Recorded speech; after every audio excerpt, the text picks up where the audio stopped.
नमस्कार मित्रांनो, लाडकी बहीण योजनेमध्ये आता भरपूर अशा बहिणींच्या खात्यावरती पैसे येणार नाहीत। यामध्ये कोणकोणत्या बहिणी या योजनेपासून दूर होणार आहेत, नवीन नियम राज्यामध्ये लागू करण्यात आलेला आहे। कोणता नियम आहे, त्यानंतर या नियमामध्ये बसणाऱ्या ज्या महिला भगिनी आहेत यांच्या खात्यावरती आता जे काही पुढील हप्ता असेल किंवा येणारे जे काही हप्ते असतील ते पूर्णपणे बंद होणार आहेत। कोणता नियम लागू झालेला आहे, कोणकोणते नियम आहेत, याबद्दलची पूर्ण माहिती आपण या व्हिडिओच्या माध्यमातून समजून घेणार आहोत। त्यासाठी नक्की व्हिडिओ शेवटपर्यंत पहा। तत्पूर्वी चॅनलवरती पहिल्यांदाच आला असाल तर चॅनलला सबस्क्राइब करून बेल नोटिफिकेशनला क्लिक करा। चला तर मग व्हिडिओ सुरू करूया। राज्यामध्ये जो लाडकी बहीण योजनेसंदर्भात जो नवीन नियम लागू झालेला आहे तो नवीन नियम कोणता आहे याबद्दलची माहिती समजून घ्या। तो म्हणजे स्क्रूटनी नियम राज्यामध्ये आता लागू करण्यात आलेला आहे। आता स्क्रूटनी नियम नेमका कशासाठी लागू करण्यात आलेला आहे लाडकी बहीण योजनेसाठी याबद्दलची माहिती तुम्हाला असणं आवश्यक आहे। स्क्रूटनी नियम म्हणजे कायदेशीर जे काही फेर तपासणी आहे ती आता प्रत्येक लाभार्थ्यांची केली जाणार आहे। आता ही फेर तपासणी का केली जाणार आहे, अर्जाची छाननी का पूर्णपणे परत होणार आहे याबद्दलची सुद्धा माहिती समजून घ्या। आता यामध्ये पहिला पॉइंट दिलेला होता तो म्हणजे डुप्लिकेट डॉक्युमेंट्स। आता भरपूर असे लाभार्थी डुप्लिकेट डॉक्युमेंट जोडून लाडकी बहीण योजनेचा लाभ घेत आहेत।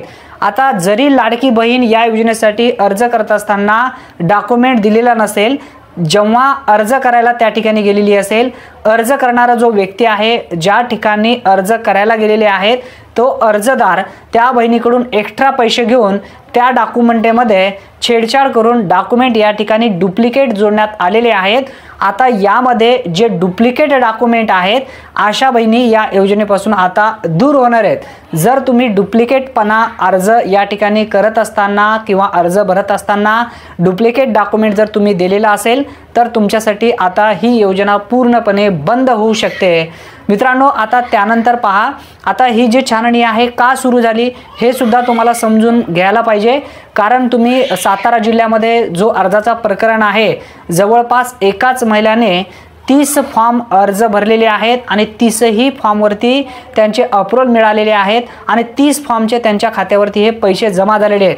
केवळ डुप्लिकेट डॉक्युमेंट या ठिकाणी तयार करून आणि डुप्लिकेट डॉक्युमेंटच्या माध्यमातून अर्ज करून यासाठी जो काही नवीन नियम आहे राज्य सरकारच्या माध्यमातून लाडकी बहीण योजनेसाठी सुरू करण्यात आलेला आहे।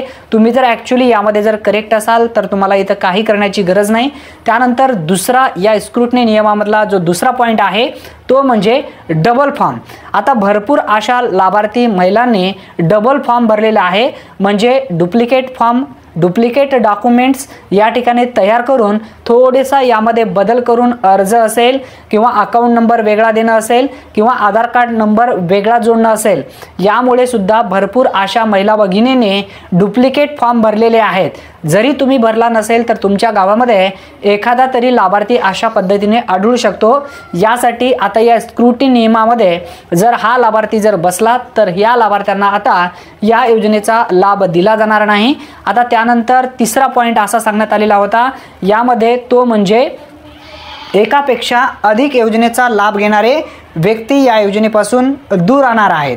आता एकापेक्षा अधिक योजनेचा लाभ या ठिकाणी घेत असाल, आता यामध्ये या योजनेमध्ये अर्ज करत असताना पूर्वी राज्य सरकारच्या माध्यमातून माहिती देण्यात आली होती।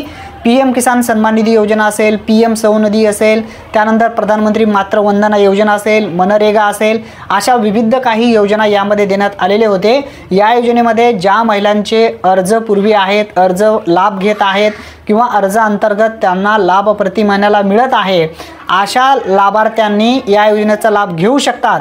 परंतु या व्यतिरिक्त यामध्ये भरपूर अशा महिला भगिनींनी निराधार असून निराधाराचे पैसे त्यांच्या खात्यावरती मिळत आहेत तरी सुद्धा लाडकी बहीण योजनेमध्ये अर्ज केलेले आहेत।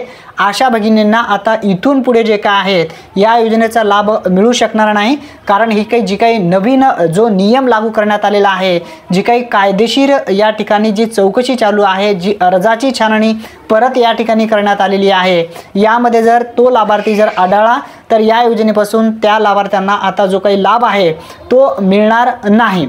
आता त्यानंतर पुढचा पॉईंट या ठिकाणी समजून घ्या, जॉईंट अकाउंट।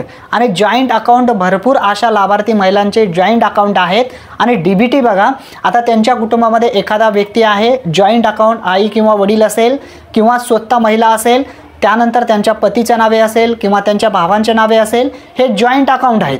आता हे जॉईंट अकाउंट असताना या ठिकाणी काय झालेलं आहे, डीबीटी लिंक जो आहे त्या दुसऱ्याच व्यक्तीच्या नावाने आहे आणि महिला जी आहे महिलांच्या नावाने या ठिकाणी डीबीटी परत लिंक होत नाही।